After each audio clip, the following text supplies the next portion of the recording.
लोकसभा चुनाव के मतदान के 48 घंटे पहले समाजवादी पार्टी के कद्दावर नेता और गरोठा के पूर्व विधायक दीप नारायण सिंह यादव ने आम मतदाताओं से अपील की है कि वे इस बात का ख्याल रखें कि उनका वोट ही 5 साल तक समाज और उनकी खुद की तस्वीर को बदलता है। इसलिए सभी को उस दिशा में वोट करना चाहिए जो आपकी तरक्की, आपके विकास, बच्चों की पढ़ाई और आपके रोजमर्रा की चीजों की जरूरत की चीजों को पूरा करने की शपथ लिए हो।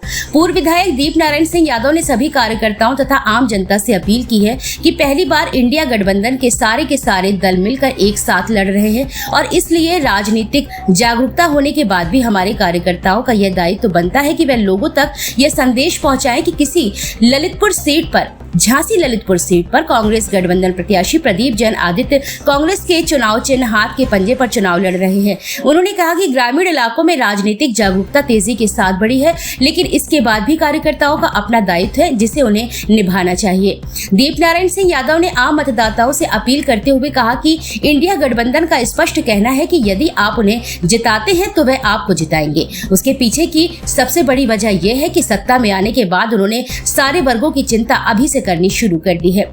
महिलाओं को 1 लाख रुपए, बेरोजगारों को रोजगार, किसानों को कर्ज माफी, मजदूरों की न्यूनतम मजदूरी आदि तमाम चीजों को इंडिया गठबंधन ने अपनी कार्य योजना में शामिल किया है।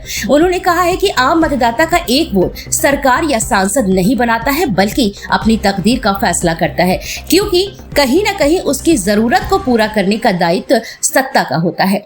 बिना राजनीतिक फैसलों के ना तो योजनाएं बनती हैं और ना ही आम जनता की तरक्की होती है, और आम जनता का वोट राजनीतिक फैसलों के लिए सबसे सशक्त हथियार माना जाता है। उन्होंने अपील की कि इंडिया गठबंधन में लोगों का जीवन स्तर उठाने, समाज का विकास करने जैसा दृष्टिकोण रखने वाले नेता शामिल हैं।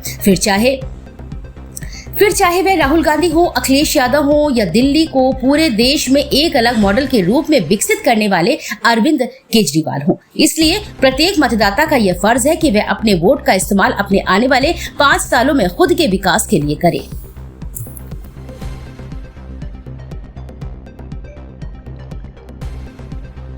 आज चुनाव का एक मतदान के सिर्फ 2 दिन बचे हैं। मैं अपने सभी इस पार्टी के कार्यकर्ता साथियों से अपील करता हूँ कि इन 2 दिनों के अंदर आपको कुछ जनसंपर्क करना है, लोगों से मिलना है, लोगों को अपने प्रत्याशी के विषय में उनका क्रमांक बताना है, चुनाव चिन्ह का प्रचार करना है।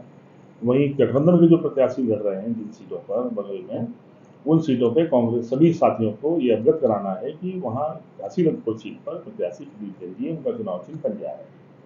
मैं इसलिए ये बात भी कर रहा हूँ कि वैसे तो बहुत अवेयरनेस है, गांव में लोगों को सब पता है, और मैं सोचता हूँ समाज भी बहुत इस मामले में, पॉलिटिकल मामले में बहुत जागृत हुआ है।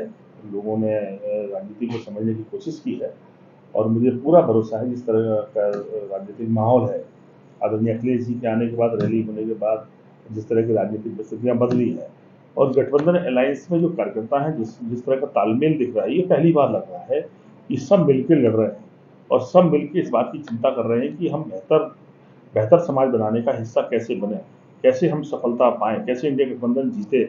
इसकी चिंता हम कार्यकर्ताओं से लेकर नेताओं के बीच में है। लोगों का साथ है, सहयोग है, मुझे लगता है सफलता मिलेगी।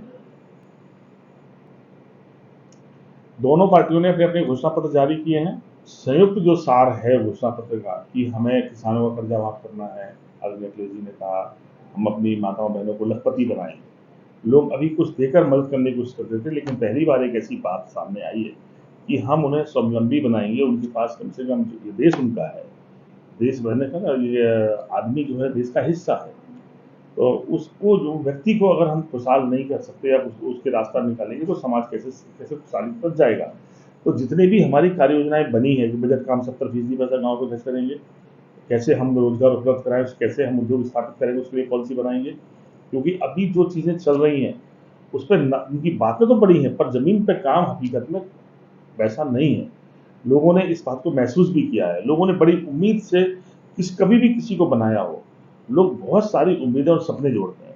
लोग अपने वोट से किसी एक को सांसद बनाने की लड़ाई नहीं जीतना चाहते। लोग सोचते हैं इन 5 सालों में अपनी ज़िंदगी बदलनी है हमें। और मैं भी कहता हूँ लोगों से कि आपके पास वोट के अलावा कोई दूसरा बड़ा अधिकार नहीं है। आपके दिमाग में ये कन्फ्यूजन हो सकता है कि विकास का रास्ता और तरक्की का रास्ता, बच्चों की पढ़ाई का रास्ता या कोई और तरक्की के रास्ते कहीं और से निकलेंगे। ये सबसे बड़ी गलतफहमी है। सारे रास्ते कहीं ना कहीं जिंदगी के सारे सवालों की जो परेशानियां हैं उसके समाधान कहीं ना कहीं राजनीतिक फैसलों में जुड़े हैं। क्योंकि आपके पैसे से ना केवल आपका वोट किसी को बना रहा है, आपके पैसे से सरकार को चलना भी है। आपको सिर्फ एक लड़ाई जीतनी है कि जो आपका पैसा सरकार के पास आ रहा है वो आपकी प्राथमिकता, आपकी तरक्की बन जाए, आपकी परेशानी कम करने वाली बन जाए। अगर ये लड़ाई आप जीतने में कामयाब होते हैं तो मैंने कहा कि कोई पार्टी की जिताने के सवाल नहीं। एनडीए गठबंधन कहता है कि आप हमें जिताओगे, हम आपको जिता देंगे। आपके साथ बहुत वर्षों तक बहुत सारी बातें सुनी है। अखिलेश यादव की हमेशा कोशिश रही है कि बजट का एक एक पैसा लोगों की तरक्की की वजह बन जाए। आप उन योजनाएं देखो, बच्चों की फीस माफ कर देते हैं, ड्रेस दे देते हैं, कन्या विद्याधन लेकर आते हैं, माताओं बहनों को पेंशन का इंतजाम करते हैं, सड़क ऐसी बनाते हैं इस पर क्लीन उतर जाए। मैंने कहा हर कोशिश, आप बजट के 70% पैसे गाँव पे खर्च करते हैं, लोहिया ग्राम मेडिकल ग्राम लेकर आते हैं, कैसे हम गाँव खुशहाल बना दें, कैसे गाँव के स्कूल को हम अच्छा बना दें। मैंने कहा जो उनकी सोच थी लैपटॉप देकर, उन्होंने गरीब किसान मजदूर का बेटा लैपटॉप नहीं ले सकता, हम उसे लैपटॉप देंगे, उसके सपने को पूरा करेंगे, उसकी कोशिश का हिस्सा बनेंगे। तो मैं कह सकता हूँ कि जो उनकी छोटी उम्र के बड़े प्रयास थे वो आज भी मिसाल के तौर पर बने हैं और लोगों का जो रुझान है वो उनके कामों की वजह से है। वहीं आज जो राहुल गांधी जी का जो प्रचार प्रसार करने का तरीका है लोगों तक मिले है, कांग्रेस का एक पुराना अपना राजनीतिक इतिहास है, बड़ी कुर्बानियां देश के लिए उनकी है, बड़ी सेवाएं उनकी हैं, वो सब चीज़ जैसे आप पार्टी है नई बनी है पर नए आदर्शों के साथ आई है।